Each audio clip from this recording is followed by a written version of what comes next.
Hey guys, this is my first YouTube video, so I hope you support me and my future content. So be sure to slap the like button if you find this video helpful, smash the subscribe button because it makes me happy, and ring the notification bell to get notified when my new videos come out. So you probably clicked into this video because you want to learn how to read music. Well, you came to the right place because in this video you will learn how to read a score, which is a musical composition which can either be a solo or an orchestral piece. Oh, and you will also learn a bit of writing too. So first things first, in the world of music there are alphabets containing from A to G. There are also sharps and flats which look like this.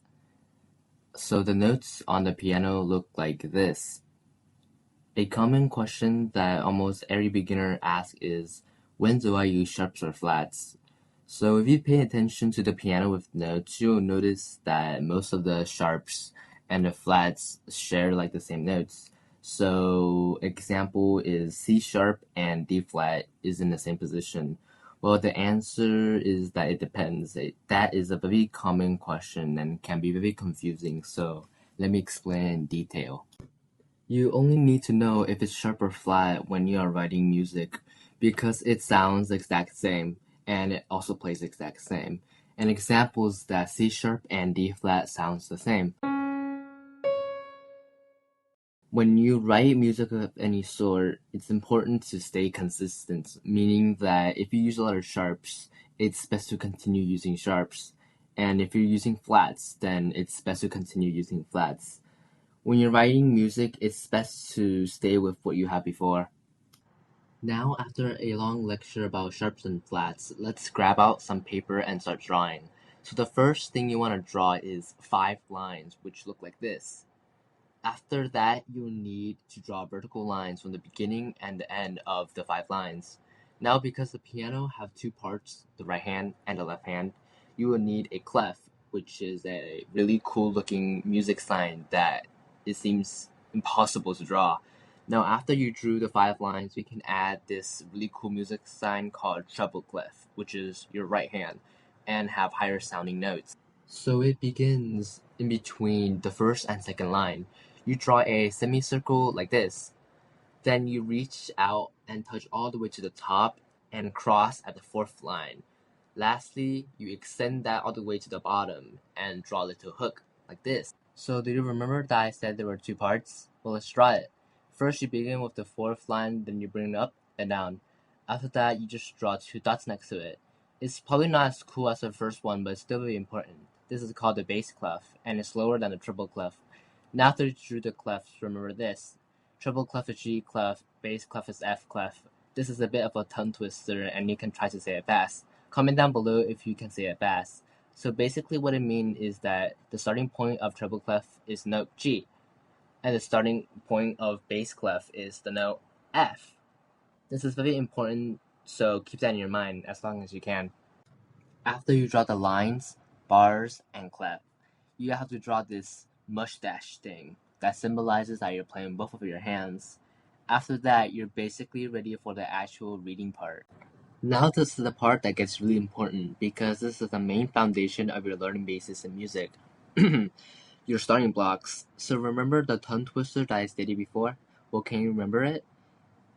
It was treble clef is G clef, bass clef is F clef. So first, we begin at the treble clef. We start at the point where we begin to draw the sign, and that is G. A minute ago, I said that in the world of music there were alphabets. That's musical, which is notes, by the way, if you didn't completely understand that. That starts from A to G. So, can you guess what comes after G? If you guess A, you're correct, because musically, it is an infinite loop that never ends. So when we draw notes after G, comes A, and after A, comes B, and so on. So mini quiz time. What note is this? This is D, because if we start from G, let's count. G, A, B, C, and there, D.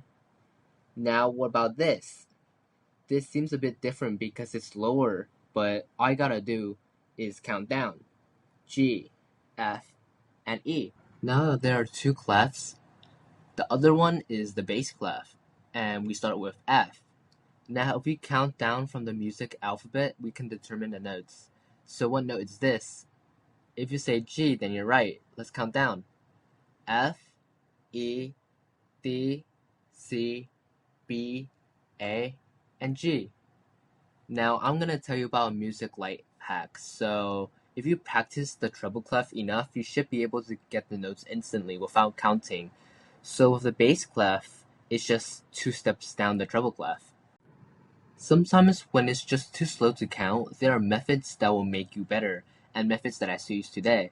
We are going to explore mnemonic devices, which are acronyms for usually long explanations, simple down to one word for the treble clef.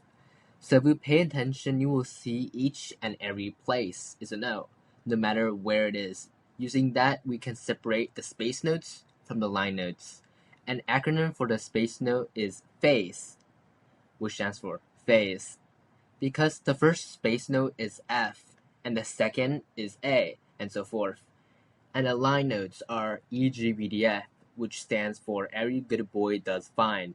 But I tend to not use that acronym and just saying EGBDF without meaning. Try it, it's very fun and it's not a tongue twister.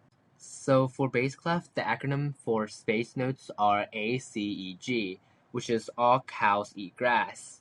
And line notes GBDFA, which stand for Good Boy Does Fine Always. But another bass clef music life hack is lowering the notes by 2 steps to have the same acronym as treble clef, so it's easier to remember.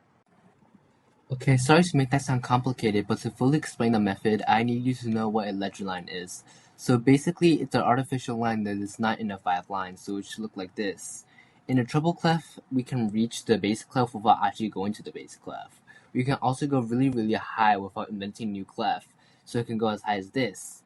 But people don't usually go that high because it's really hard to read when there's too much notes. So let's read a couple ledger lines. So what note is this? If you said A, then you're right. What note is this? If you said C, then you're right. Let's switch clefs now. What note is this? It is E. And one last one. What note is this? It is C, and it's the same C as this one. Now going back to the music hack, we can use the same acronym bass and EGBDF for the bass clef as well as the treble clef. How do we do that is just bring the notes down by 2 steps. So count F right here. So it goes F, A, C, E. And E here. So count E, G, B, D, F. Now you have learned how to identify each note by its pitch. You still have another half to learn, but don't worry, this part is not as hard as the one before, but since you got this far, it's gonna be easy. This part is what I call beats. Comment down below if you play Friday Night Funkin'. If you do, you'll probably skyrocket through this. So basically, beats is how long or short you have to hold a note for. So an example is this, and this. So what's the difference? If you said that the first one was shorter and the second one was longer, then you're correct. So let's begin with the basic. 1 beat is a quarter note, 2 beat is a half note, and 4 beat is a whole note. So why are they named like that? The answer is that in music, there are things called time signatures, and normally composers use 4/4, which is known as the common time, which means for a measure, there is 4 beats. So it is 1 plus 1 plus 1 plus 1, and it's 1/4 of a quarter. That's why it's called the quarter note. So you can also use that formula for rest of other key signatures, but you don't really need to know that until later. So now I'm going to turn on the metronome, a ticking device that helps with your tempo, and let's clap the rhythm. Rewind back if you need to see the different beats value, and keep in mind what a quarter, half, and whole note look like. So let's begin.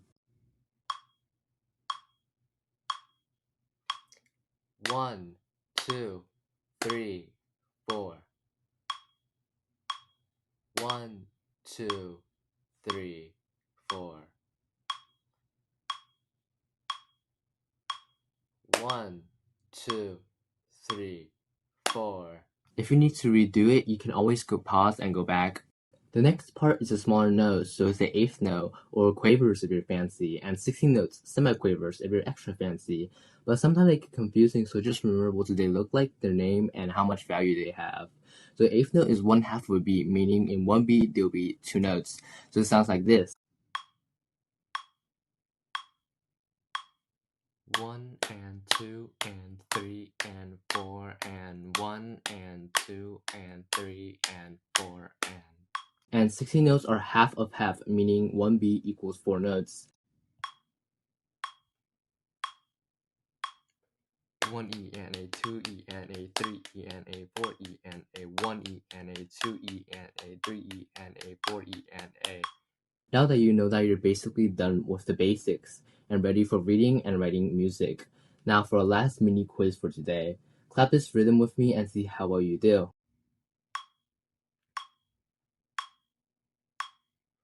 1 and 2 and 3 and 4 and 1 and 2 and 3 and 4 and 1 and 2 and 3 and 4 and 1 and 2 and 3 and 4 and 1 E and a 2 E and a 3 and 4 and 1 and 2 and 3 and 4 and. After this, what note is this?